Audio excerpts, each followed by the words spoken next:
بسم اللہ الرحمن الرحیم۔ السلام علیکم۔ رمضان المبارک میں ایک دفعہ پھر حاضر خدمت ہیں، آغاز کرتے ہیں۔ ہمارے ساتھ موجود ہیں استاد جناب جاوید احمد غامدی صاحب۔ السلام علیکم غامدی صاحب۔ وعلیکم السلام۔ سب بہت شکریہ آپ کے وقت کا۔ اس پروگرام کے اندر ہم یہ کوشش کرتے ہیں کہ رمضان میں قرآن مجید کے اندر سے کسی ایسے موضوع کا انتخاب کریں جس پر انسان عمل پیرا ہو کر اس مہینے میں اپنے آپ کو اللہ کا مزید قرب حاصل کرنے میں معاون یا مددگار بنا سکیں۔ آج جس موضوع کا میں نے انتخاب کیا ہے وہ عہد کی پابندی ہے۔ قرآن مجید اس حوالے سے کیا کہتا ہے؟ غامدی صاحب اپنی تفاسیر میں کس طریقے سے اس بات کی توضیح کرتے ہیں؟ سورہ بقرہ کی ایک آیت میرے سامنے ہے۔ ارشاد فرمایا، اور وفاداری تو ان کی وفاداری ہے کہ جب عہد کر بیٹھیں تو اپنے اس عہد کو پورا کرنے والے ہوں، اور خاص کر ان کی جو تنگی اور بیماری اور جنگ کے موقع پر ثابت قدم رہنے والے ہوں۔ یہی ہیں جو اللہ کے ساتھ اپنا عہد وفا میں سچے ہیں، اور یہی ہیں جو فی الواقع پرہیزگار ہیں۔ یہ جو بات قرآن مجید نے یہاں پر بیان کی ہے، غامدی صاحب نے اس کی وضاحت بھی کی ہے اپنی تفسیر میں اس کا ایک اقتباس بھی یہاں پڑھ دیتا ہوں۔ آپ نے لکھا ہے کہ اس سے معلوم ہوا کہ دین میں اصل اہمیت کی چیز سیرت و کردار ہے، یہی دین کا مغز اور اس کی روح ہے۔ آزمائش کا اصلی میدان بھی یہی ہے۔ انسان کو انفرادی زندگی میں یہی چیز تقوی کے مقام پر فائز کرتی ہے، اور اجتماعی زندگی میں بھی یہی اسے صالحین اور ابرار کے زمرے کا آدمی بناتی ہے۔ چنانچہ ضروری ہوا کہ اسے خاص اہتمام کے ساتھ بیان کیا جائے۔ استاد امام مولانا امین حسن اصلاحی نے اس سے متعلق ایک اور اہم نقطے کو بھی واضح کیا ہے۔ وہ اپنی تفسیر میں لکھتے ہیں، ایک سوال یہاں پر اور بھی پیدا ہو سکتا ہے، وہ یہ کہ سیرت و کردار سے متعلق صرف دو ہی چیزوں کا ذکر فرمایا کہ ایک ایفائے عہد اور دوسرے صبر کا۔ اس فہرست میں اور بھی چیزیں شامل ہو سکتی ہیں، آخر ان کا ذکر کیوں نہیں فرمایا؟ اس کا جواب یہ ہے کہ یہ دونوں چیزیں در حقیقت سیرت و کردار سے متعلق تمام اجزاء کے لیے وہ منزلہ شیرازہ ہیں۔ ایفائے عہد کے اندر تمام چھوٹے بڑے حقوق و فرائض آ جاتے ہیں، خواہ وہ خلق سے متعلق ہوں یا خالق سے، خواہ وہ کسی تحریری معاہدے سے وجود میں آتے ہوں یا کسی نسبت، تعلق، رشتہ داری اور قرابت سے، خواہ ان کا اظہار و اعلان ہوتا ہو یا وہ ہر اچھی سوسائٹی میں بغیر کہے ہوئے سمجھے اور مانے جاتے ہوں۔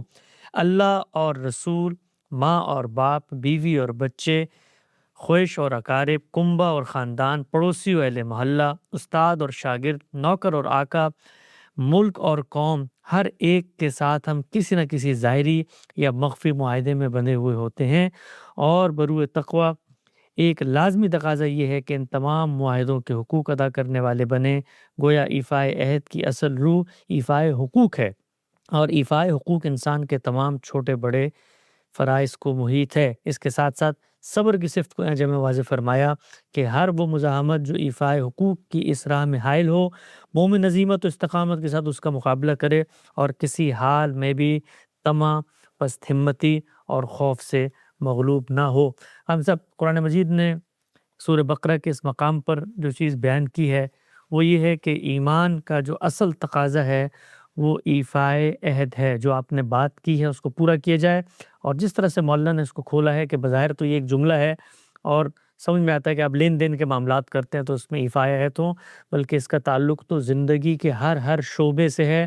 گویا یہ کہا جا سکتا ہے کہ ایمان کی جو بنیاد ہے وہی اصل میں ایفائے عہد ہے۔ اس میں کوئی شبہ ہی نہیں ہے۔ ہم نے اپنے پروردگار کو پہچانا، اس کی ربوبیت کا اقرار کیا، قرآن مجید نے اس اقرار کا حوالہ دیا ہے۔ وہ بھی ظاہر ہے کہ ایک عہد تھا، اللہ تعالیٰ نے ہم سے لیا، بہت اہم بات۔ اور عہد لینے کے بعد اس دنیا میں بھیجا۔ ہم پیدا ہوتے ہیں، والدین کے آغوش میں ڈال دیے جاتے ہیں۔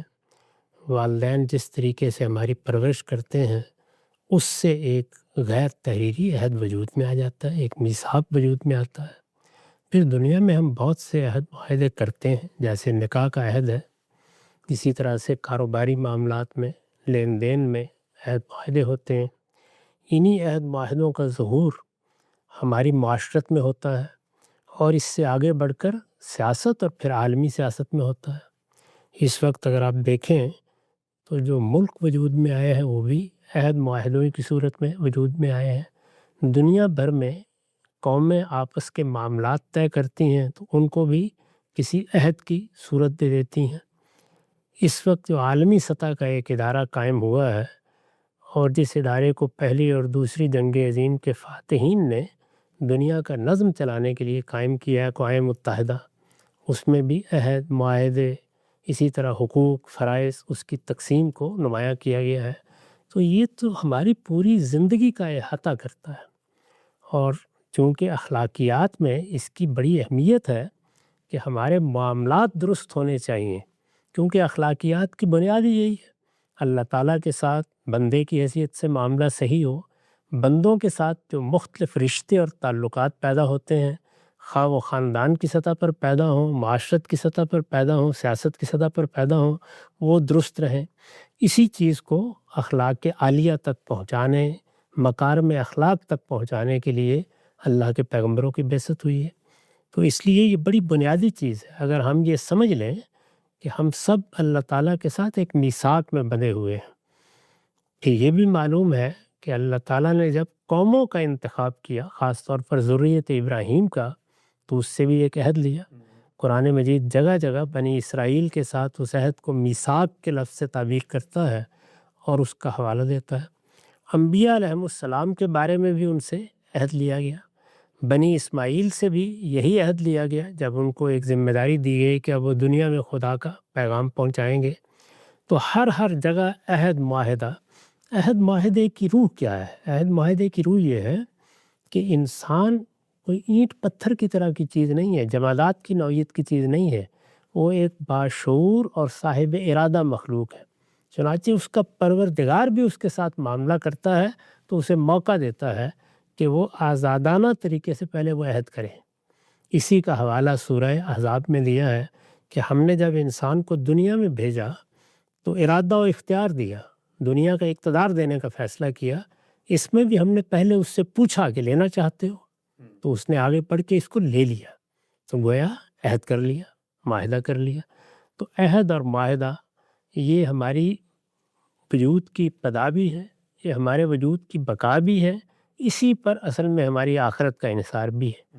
تو قرآن مجید نے جب آخری عہد لیا ہے شریعت پر، سورہ مائدہ اس آخری عہد کی سورہ ہے، تو اس کی ابتدا بھی یہاں سے کی ہے کہ یا ایھا الذین آمنوا اوفوا بالعقود، عہد معاہدوں کی پابندی کرو۔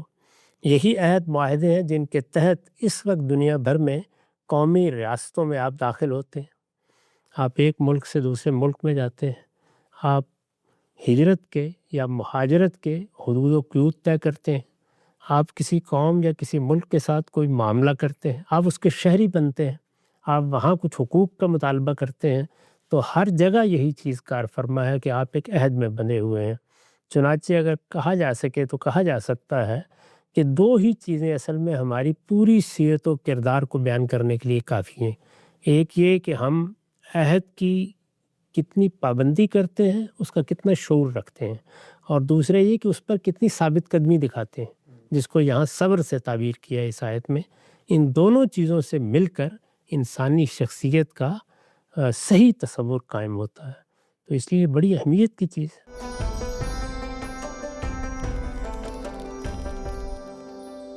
اچھا ہم صاحب، ہم نے دیکھا ہے کہ اس بات کو تو یونیورسلی ایکسیپٹ کیا جاتا ہے کہ بھئی آپ نے اگر کوئی وعدہ کیا ہے، کوئی معاہدہ کیا ہے، اس کو آپ پورا کریں، لیکن لین دین کے معاملات میں اس میں بڑی حساسیت ہوتی ہے، جہاں پر آپ کی کوئی کسی سے منفعت وابستہ ہو وہاں پر بھی۔ لیکن جو سیاسی معاملات ہیں، جو قومی معاملات ہیں، ان کے اندر ہم دیکھتے ہیں روز پارٹیاں آپس میں بیٹھ کے ایم او یو سائن کرتی ہیں، عہد معاہدے کرتی ہیں، لوگ عہد معاہدے کرتے ہیں، ہم آپ کے ساتھ شامل ہو رہے ہیں، لیکن پھر قومی سچائی، قومی مفاد کو لوگ کہتے ہیں کہ جی ضمیر جاگ گیا ہے، یہ سامنے آ گیا، تو اس موقع پر اس عہد اور میثاق کی کوئی پابندی نہیں کی جاتی۔ ہمارے یہاں تو بڑا مشہور فقرہ ہے، ہم نے سنا، بچپن سے سن رہے ہیں، ہمارے سیاستدان کہتے ہیں کہ بھی وعدے کو قرآن و حدیث تھوڑی ہوتے ہیں۔ تو یہ بتائیے گا کہ باقی معاملات کے اندر تو جو وعدے وعید، عہد میثاق ہوتے ہیں، کیا سیاسی معاملات کے اندر میں بھی اس کی وہی حیثیت ہوگی جو باقی معاملات میں ہوتی ہے؟ ہر معاملے میں، بلکہ وہ تو قومی سطح کے معاہدے ہوتے ہیں، ان کے اثرات قوموں پر، ان کی زندگی پر پڑتے ہیں، وہ تو اب بہت زیادہ اہمیت کے حامل ہیں۔ یہ جو ہم ایک ریاست کے شہری بنتے ہیں اور پھر قانون کی پابندی کرتے ہیں، یہ بھی ظاہر ہے کہ ایک معاہدے کا نتیجہ ہے۔ تو ہر جگہ ایک کانٹیکٹ، ایک معاہدہ وجود میں آ جاتا ہے، کبھی وہ تحریری ہوتا ہے، کبھی غیر تحریری ہوتا ہے، کبھی وہ ایک مانی ہوئی چیز ہوتی ہے، دنیا کے عرف کے طور پر اس کو قبول کیا جاتا ہے، کبھی باقاعدہ لکھ لیتے ہیں۔ تو یہ دونوں چیزیں شانہ بشانہ چلتی رہتی ہیں، ہر حال میں یہ عہد معاہدے ہی ہیں اور ہماری پوری زندگی کا احاطہ کر رہے ہیں۔ ان عہد معاہدوں کے بارے میں انتہائی حساس ہونا چاہیے، عہد معاہدے کے بارے میں بار بار اپنے آپ کو متنبع کرتا رہنا چاہیے کہ میں نے یہ عہد باندھا ہوا ہے، مجھے اس کی پابندی کرنی ہے، میں اس کی خلاف ورزی نہیں کر سکتا۔ یہ عہد معاہدے ہی پھر پروفیشنل ایتھکس کو وجود پذیر کرتے ہیں۔ میں ایک ڈاکٹر ہوں، میں ایک طبیب ہوں، میں ایک عالم ہوں، میں ایک صحافی ہوں، میں ایک سیاستدان ہوں۔ اس حیثیت سے میرے لیے ایک ضابطۂ اخلاق وجود میں آ جاتا ہے۔ اگر آپ غور کر کے دیکھیں تو وہ بھی عہد معاہدوں کا مجموعہ ہوتا ہے، اس کی مجھے پابندی کرنی ہے۔ یعنی میں صرف اپنے ہنری کا اظہار نہیں کروں گا یا اپنی صلاحیتی کا اظہار نہیں کروں گا یا اپنی اہلیت کے مطابق کوئی کام یا انجام نہیں دوں گا، بلکہ اس کے جو اخلاقی تقاضے ہیں ان کو بھی ہر حال میں ملحوظ رکھوں گا۔ اس وقت کی دنیا میں تو ہم یہ دیکھتے ہیں کہ مثلا ماہرین نفسیات ہیں، اسی طرح اطباء حضرات ہیں، ان سے باقاعدہ امتحان لے کے پابندی کرائی جاتی ہے کہ یہ ضابطۂ اخلاق ہوگا، یہ کوڈ آف ایتھکس ہوگا جس کی آپ نے پابندی کرنی ہے۔ اس پابندی کا اگر کوئی شخص لحاظ نہیں کرتا ہے، اس کی خلاف ورزی کرتا ہے، تو پھر وہ اس قابل نہیں ہے کہ اس کی طرف آنکھ اٹھا کے بھی دیکھا جائے۔ اور یہ پابندی سب سے بڑھ کر کن کو کرنی چاہیے؟ سیاستدانوں کو، اس لیے کہ وہ قوم کی رہنمائی کر رہے ہوتے ہیں، لوگ ان کی طرف دیکھ رہے ہوتے ہیں۔ تو میں نے تو جس زمانے میں یہ بات کہی گئی تھی کہ عہد معاہدے کوئی قرآن و حدیث نہیں ہوتے، اسی وقت یہ کہا کرتا یہ قرآن و حدیث ہوتے ہیں۔ قرآن و حدیث ہی نے ان کا حکم دیا ہے، ان کی ہدایت کی ہے، اور اللہ تعالیٰ نے انسان کی فطرت کے اس تقاضے کو اپنی شریعت بنا دیا ہے۔ اس لیے یہ اللہ کا حکم ہے۔ ان کی جب خلاف ورزی کی جاتی ہے تو اللہ تعالیٰ کے حکم کی خلاف ورزی کی جاتی ہے۔ یہ کوئی معمولی درجے کا انحراف نہیں ہے، یہ ایک کبیرہ گناہ ہے۔ معاہدے کو اگر آپ توڑنا چاہتے ہیں تو اس کے لیے قاعدے مقرر ہیں۔ آپ علانیہ پہلے معاہدے کو توڑیں گے، آپ بتائیں گے کہ آپ اس کی پابندی نہیں کر سکتے، پابندی نہ کرنے کی یہ وجوہ ہے، اور دونوں طرف ان وجوہ کا ابلاغ کریں گے۔ اس کے بعد آپ معاہدے سے الگ ہو جائیں گے تاکہ ہر ایک کو معلوم ہو جائے کہ اب یہ معاہدہ باقی نہیں رہا۔ لیکن وہ معاہدات بھی ہیں کہ جو کسی حال میں توڑے ہی نہیں جا سکتے۔ مثلا والدین اور اولاد کا معاہدہ جی وہ تو آپ بالکل توڑا ہی نہیں جا سکتا۔ شادی کے معاملے میں آپ کو حق حاصل ہے، ایک معاہدہ آپ نے کیا، قرآن نے خود اس کو میثاق غلیظ کہا ہے، یعنی وہ انتہائی سخت معاہدہ ہوتا ہے، اس کے حقوق فرائض کی نوعیت بھی بہت اہم ہے۔ لیکن دونوں میاں بیوی مل کے فیصلہ کر لیتے ہیں کہ نہیں ہم آگے نہیں چل سکتے، تو اب یہ علانیہ توڑ دیا گیا۔ لیکن جب تک کوئی معاہدہ قائم ہے، باقی ہے، اس کی خلاف ورزی نہیں کی جا سکتی۔ ایک نقطہ بالکل واضح ہو گیا شیخ صاحب۔ یہ مولانا امین حسن اصلاحی نے اپنی تفسیر میں ایک نقطے کی طرف اشارہ فرمایا کہ کچھ معاہدات تو اعلانیہ ہوتے ہیں، لکھے ہوئے ہوتے ہیں، ان کا اظہار ہوتا ہے، اس کے لیٹرز مقرر ہوتے ہیں، معاہدات بنے ہوئے ہوتے ہیں، لیکن کچھ ایسے ہوتے ہیں جو خاموش شکیں ہوتی ہیں، سائلنٹ ایگریمنٹ ہوتے ہیں، ایک سوشل جس کو آپ کہتے ہیں لوگوں کا نارم ہوتا ہے، یا کلیکٹیو وزڈم میں کچھ چیزیں ایکسیپٹیبل ہوتی ہیں۔ تو یہ کیا بات ہے؟ یعنی کیا یہ ہمیشہ سے چلا آ رہا ہے یہ معاملہ؟ ہر عہد ہر عرف میں مختلف ہوتا ہے، اور اس میں ظاہری بات ہے جب کوئی چیز لکھی بھی نہیں ہے اور آپ آگے ہیں کوئی استقرار حق کرنے، تو پھر کس چیز کو پوائنٹ آف ریفرنس بنایا جائے؟ ان میں کچھ چیزیں بالکل عالمگیر ہیں، جیسے کہ ہم ایک ماں باپ کے ہاں پیدا ہوتے ہیں تو ایک معاہدہ وجود میں آ جاتا ہے۔ ایک ریاست میں جنم لیتے ہیں تو یہ مانا جاتا ہے کہ ہم اس ریاست کے شہری ہیں، اور اس حیثیت سے ایک معاہدہ وجود میں آ جاتا ہے۔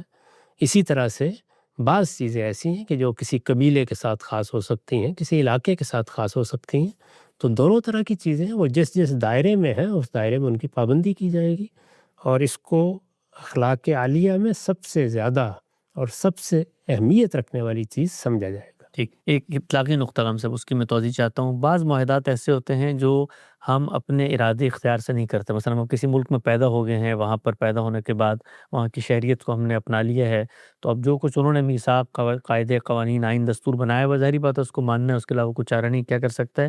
اس میں بسا اوقات کچھ ایسی چیزیں ہوتی ہیں جو خلاف عقل بھی ہوتی ہیں، خلاف حقیقت بھی ہوتی ہیں۔ مثلا ایک مثال میں آپ کو دیتا ہوں، یہ امریکہ ہے، یہاں کے قانون میں تو یاد نہیں ہے کہ آپ دوسری شادی کر سکتے ہیں، لیکن بسا اوقات بہت ناگزیر ضرورت پیدا ہو جاتی ہے، بچوں کی پرورش اس پر منحصر ہوتی ہے، تو ایسی صورت میں لوگ ایک تعویل کرتے ہیں، وہ کہتے ہیں کہ بھائی جو معاہدہ کیا گیا تھا وہ تو مبنی ہی خلاف عقل تھا، ظلم پر تھا، لہذا اس کی پیروی کرنا لیٹر کے اندر ضروری نہیں ہے، یعنی اسپرٹ کے اندر ضروری نہیں ہے، لیٹر میں تو چلو ہم کہہ لیں گے ہم نے کام نہیں کیا۔ جب آپ ایک ملک میں آ گئے ہیں تو پھر آپ کو اس کے قوانین کی پابندی کرنی ہے۔ اگر آپ اس کی پابندی نہیں کر سکتے، کوئی ضرورت ایسی لاحق ہو گئی ہے، تو آپ اس ملک کو چھوڑ دیں۔ خدا کی دنیا موجود ہے، لیکن اس کی خلاف ورزی کیسے کر سکتے ہیں؟ یعنی خلاف ورزی اگر آپ نے کی ہے تو پھر تیار ہو جائیے کہ اس کی سزا بھی بھگتیں گے۔ اس میں دو ہی صورتیں ہوگی نا، یا علانیہ خلاف ورزی ہوگی یا جھوٹ بولا جائے گا۔ جھوٹ بولیں گے تو ایک اخلاقی خرابی میں مبتلا ہوں گے، اس سے بڑی چیز ہے، اور اگر آپ علانیہ خلاف ورزی کریں گے تو اس کی کچھ سزا مقرر ہوگی، پھر وہ آپ کو لینا پڑے گی۔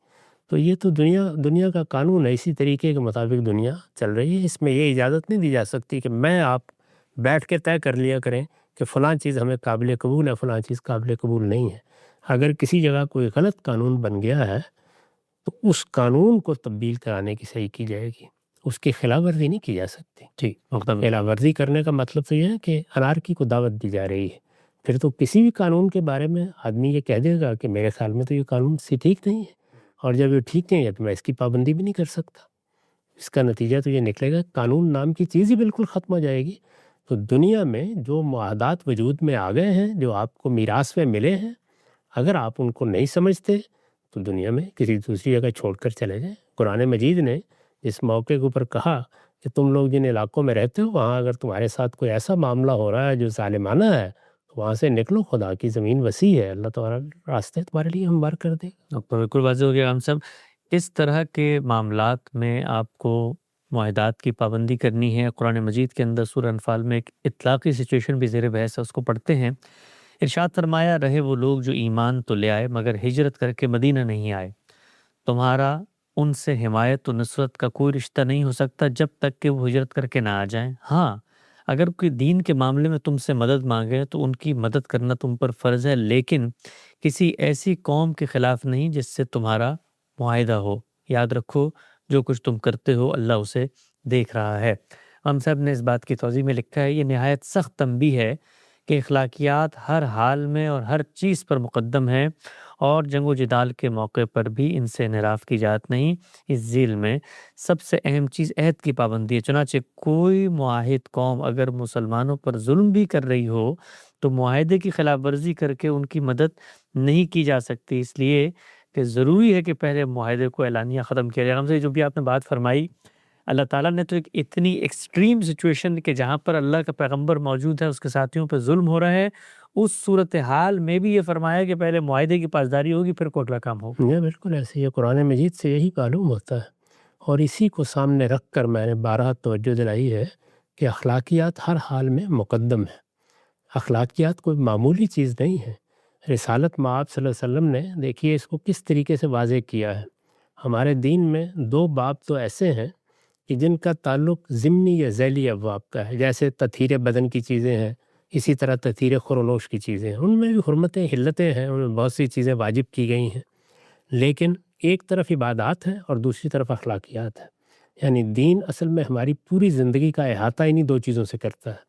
تو اس میں فرائض تو ہر حال میں پورے کرنے ہوتے ہیں، حرمت سے ہر حال میں بچنا ہوتا ہے، لیکن اللہ تعالیٰ کا قرب، جنت کے اعلیٰ مقامات کس چیز سے ملتے ہیں؟ یہ بالکل واضح ہے کہ نوافل سے ملتے ہیں۔ یعنی آپ جنت میں داخل ہو گئے اگر آپ نے فرائض کی پابندی کی ہے، آپ محرمات سے بچے رہے ہیں اور اللہ تعالیٰ نے آپ کو معاف کر دیا ہے، تو اس سے عفو درگزر کے نتیجے میں آپ جنت میں داخل ہو گئے۔ وہاں بڑے سے بڑے درجات کی بھی آدمی کو آرزو ہوتی ہے کہ میں اس سے بھی اوپر کے درجے میں جاؤں، اس سے بھی اوپر کے درجے میں جاؤں۔ وہ عبادات کے نوافل سے ملتے ہیں یا اخلاق عالیہ میں آخری درجے تک پہنچ جانے سے ملتے ہیں؟ تو رسول اللہ نے فرمایا کہ اگر کوئی دونوں کا اہتمام کر سکے تو کیا کہنے، پیغمبر اسی کا نمونہ ہوتے ہیں، لیکن اگر ادھر کمی ہے تو ادھر کی کمی کسی حال میں گوارہ نہیں کرنی چاہیے۔ اور جو چیز عبادات کے نوافل سے حاصل ہوتی ہے وہی اخلاقیات کے نوافل سے حاصل ہو جاتی ہے۔ تو اس طرح دونوں کو برابر کھڑا کر دیا ہے کہ یہ بندوں کے ساتھ تعلق کا معاملہ ہے، وہ پروردگار کا حق ادا کرنے کا معاملہ ہے۔ نتیجے کے لحاظ سے دونوں ایک ہی جگہ لے جاتے ہیں۔ یہ معمولی چیز نہیں ہے، اس کو اس جگہ رکھ کر دین کو سمجھنا بھی چاہیے اور اپنی اخلاقی تطہیر کا اہتمام بھی کرنا چاہیے۔ نقطہ بالکل واضح ہو گیا۔ جو پچھلی آیت ہم نے پڑھی تھی سورہ بقرہ کی، اس میں اللہ تعالیٰ نے 3 مواقعوں کا ذکر کیا تھا اور فرمایا تھا جو خاص کر تنگی اور بیماری اور جنگ کے موقع پر ان چیزوں کا خیال کرتے ہیں۔ اب یہ 3 موقع جو قرآن مجید نے بیان کیے ہیں، اس کے بارے میں بھی ایک توضیح تفسیر میں نقل ہوئی ہے۔ ارشاد فرماتے ہیں، ہم سب نے لکھا ہے، یہی 3 حالتیں ہیں جن میں انسان کے عزم و استقلال کی آزمائش ہوتی ہے، اور ان میں اگر کوئی شخص ثابت قدم رہے تو یقیناً وہ روح طبقہ کے اعلیٰ مقام پر فائز ہے۔ قرآن نے آگے یہی کہا اور اسی طرح یہ بات واضح کر دی ہے کہ جو لوگ چند ظاہری رسوم سے خدا کی وفاداری کا عہد حق ادا کرنا چاہتے ہیں، ان کے پاس نہ تقوی ہے اور نہ اپنے عہد و وفا میں وہ سچے ہیں۔ اچھا ہم صاحب آخری بات اس پر ختم کر کے پھر حدیث کی طرف بڑھتے ہیں۔ اللہ تعالیٰ نے بھی کچھ عہد کر رکھے ہیں اپنے ساتھ، اور اللہ تعالیٰ کہتا ہے کہ ان اللہ لا یخلف المیعاد، کہ وہ اپنے عہدوں کی خلاف ورزی نہیں کرتا، وعدوں کی۔ تو اللہ نے بھی اپنے آپ کو پابند کر لیا ہے کہ میں نے وعدہ کیا تو میں اس کو پورا کروں گا، حالانکہ اللہ تعالیٰ کو تو کوئی پوچھنے والا نہیں ہے، نہ اللہ تعالیٰ سے کوئی احتساب ہو سکتا ہے، لیکن اللہ بھی کہتے ہیں کہ اگر میں نے کوئی بات کہہ دی تو میں اس کی پابندی کروں گا۔ اس پہ کیا شک؟ جب ہمارے اندر اللہ تعالیٰ نے اس اخلاقی شعور کو پیدا کیا ہے تو ظاہر ہے کہ ایک بندہ یہ کہہ سکتا ہے کہ آپ نے ہم سے وعدہ کیا تھا موت کے بعد اٹھائیں گے، وعدہ کیا تھا ابدی زندگی دیں گے، وعدہ کیا تھا اگر ہم نے اچھا عمل کیا ہے تو اس کی جزا دیں گے، وعدہ کیا تھا کہ ہم عاجز بندے ہیں، عفو درگزر سے کام لیں گے، کہ اللہ کے وعدے ہیں، توبہ کیسے قبول کریں گے اس کے بھی ایک وعدہ کیا گیا ہے۔ تو یہ سارے وعدے ہیں جن کے بارے میں اللہ تعالیٰ نے اطمینان دلایا ہے کہ ان اللہ لا یخلف المیعاد، اللہ کبھی اپنے وعدوں کی خلاف ورزی نہیں کرتا۔ اللہ تعالیٰ کے ان وعدوں پر اطمینان ہی ہے جس میں ہم پورے یقین کے ساتھ دنیا میں بھی بہت سے معاملات کرتے ہیں اور اطمینان کے ساتھ زندگی بھی بسر کرتے ہیں کہ یہاں اگر کوئی زیادتی بھی ہو گئی ہے، کوئی چیز نہیں بھی حاصل ہوئی، تو ایک وقت آئے گا ہمارا پروردگار ہمارے لیے یہ سب چیزیں مہیا کر دے۔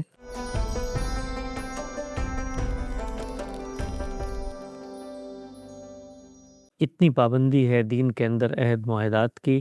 ہم نے قرآن مجید کی چند آیات کا مطالعہ کر کے اس کو سمجھا، سلسلہ گفتگو آگے بڑھاتے ہوئے حدیث میں آپ کی خدمت میں رکھتا ہوں۔ ابو ذر رضی اللہ تعالیٰ سے روایت ہے کہ رسول اللہ صلی اللہ علیہ وسلم نے فرمایا، 3 لوگ ایسے ہیں جن سے اللہ نہ بات کریں گے اور نہ قیامت کے دن ان کی طرف نگاہ التفات سے دیکھیں گے، اور نہ انہیں پاک کریں گے، اور ان کے لیے دردناک عذاب ہے۔ ابو ذر کہتے ہیں میں نے کہا یا رسول اللہ کون ہیں وہ لوگ؟ اور وہ تو بہت سخت نقصان و خسارے میں پڑ گئے اگر ان کے ساتھ اس طرح کا معاملہ ہوتا ہے۔ آپ صلی اللہ علیہ وسلم نے فرمایا، ایک وہ احسان جتانے والا جو کوئی چیز بھی دے تو لازماً احسان جتاتا ہے، دوسرا جھوٹی قسمیں کھا کر سامان بیچتا ہے، اور تیسرا جو اپنا تہبند متکبرانہ انداز میں نیچے لٹکائے رکھتا ہے۔ عام صاحب نے اس کی وضاحت بھی کی ہے، میں پڑھ دیتا ہوں۔ فرمایا کہ یہ ظاہر ہے کہ آخری درجے کی درات ہے جس کے ساتھ کسی شخص کے لیے جنت کے دروازے نہیں کھل سکتے۔ جب بھی فرمایا کہ وہ کوئی بھی چیز دیتا ہے تو احسان جتلا کر دیتا ہے، اور جب آگے فرمایا کہ وہ اپنا جو شملہ ہے، اپنا جو پگڑی کا حصہ ہے یا اپنی تہبند ہے اس کو لٹکائے پھرتا ہے، اس کی وضاحت بھی خان صاحب نے کی اور لکھا ہے۔ اس باب کی روایتوں سے معلوم ہوتا ہے کہ عرب جاہلی میں متکبرین کا یہ عام طریقہ تھا کہ لمبا قمیص پہنیں گے، پگڑی کا شملہ کمر سے نیچے تک لٹکا ہوا ہوگا، تہبند ٹخنوں سے اس قدر نیچے ہوگا کہ گویا آدھا زمین پر گھسٹ رہا ہے۔ روایتوں میں اسبال کا لفظ اسی مفہوم میں استعمال ہوا ہے۔ نبی صلی اللہ علیہ وسلم نے یہاں لباس کی اس وضع پر وعید سنائی ہے، اور اس لیے سنائی ہے کہ تکبر من جملہ کبائر ہے، اور مستکبرین کے بارے میں قرآن نے تصریح کر دی ہے کہ اونٹ سوئی کے ناکے میں داخل ہو سکتا ہے لیکن کوئی مستکبر جنت میں داخل نہیں ہو سکتا۔ ہم سے بھی باقی چیزیں تو بالکل واضح ہیں۔ یہ جو ایک بات فرمائی ہے کہ آدمی جب بھی کبھی دیتا ہے تو جتلاتا ہے، احسان کر کے دیتا ہے، یا کبھی کبھی ذکر بھی کر دیتا ہے اس کا بعد میں، یہ تو بڑی مشکل چیز ہے، اس لیے کہ جب آدمی دیتا ہے تو آدمی یہ تقاضا کر رہا ہوتا ہے کہ اگلا آدمی اس کو اکمپلش کرے، اس کا شکریہ ادا کرے۔ جب وہ نہیں کرتا تو پھر یہ احسان جتاتا ہے تاکہ اگلے کو اس کا ادراک دلایا جا سکے۔ اس میں تو کوئی شک نہیں ہے کہ انسان میں ایک فطری خواہش ہوتی ہے کہ میں نے اگر کسی کے ساتھ بھلائی کی ہے تو میرے ساتھ بھی بھلائی کی جائے، لیکن یہ فطری خواہش اگر خواہش کی حد پہ رہی ہے تو گوارا کی جا سکتی ہے۔ آدمی اپنے آپ کو اس سے بھی بالا کر لے تو کیا کہنے ہیں۔ وہ احسان جتاتا ہے تو اصل میں یہ اپنے تفوق کا اظہار ہے، یہ بھی تکبری کے اظہار کی ایک صورت ہے۔ تو تکبر کے شائبے سے بھی بچنا چاہیے۔ یہ خواہ ہمارے رویوں میں آئے، چال ڈھال میں آئے، لباس میں آئے، رہن سہن میں آئے، ہر حال میں بڑا گناہ ہے۔ اس کے آثار سے بھی آدمی کو پناہ مانگنی چاہیے۔ جس طرح شرک کے معاملے میں یہ کوئی بحث نہیں ہے کہ اس میں شرک ہے، اس میں نہیں ہے، اس میں اگر کوئی شبہ بھی پیدا ہو رہا ہے تو آدمی کو اس سے 10 قدم پیچھے ہٹ جانا چاہیے۔ یہی تکبر کا معاملہ ہے، کیونکہ یہ دونوں گناہ ایسے ہیں جن کے بارے میں اللہ تعالیٰ نے بتا دیا ہے کہ نہ شرک قابل معافی ہے نہ استکبار قابل معافی ہے۔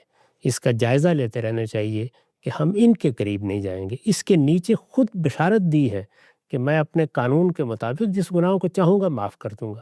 تو گویا معافی کا دروازہ جن گناہوں میں کھلا ہوا ہے ان میں چلیے کوئی کوتاہی ہو گئی، کوئی غلطی ہو گئی تو آدمی اللہ تعالیٰ سے عفو درگزر کی توقع کر سکتا ہے، لیکن ان دو چیزوں کے قریب نہیں آنا۔ نقطہ بالکل واضح ہو گیا۔ رمضان میں نشریات کا ایک خصوصی سلسلہ راز خدمت ہے، وقت یہاں ختم ہوتا ہے، کل دوبارہ اسی وقت پہ انشاءاللہ موجود ہوں گے۔ اب تک آپ لوگ کا بہت شکریہ۔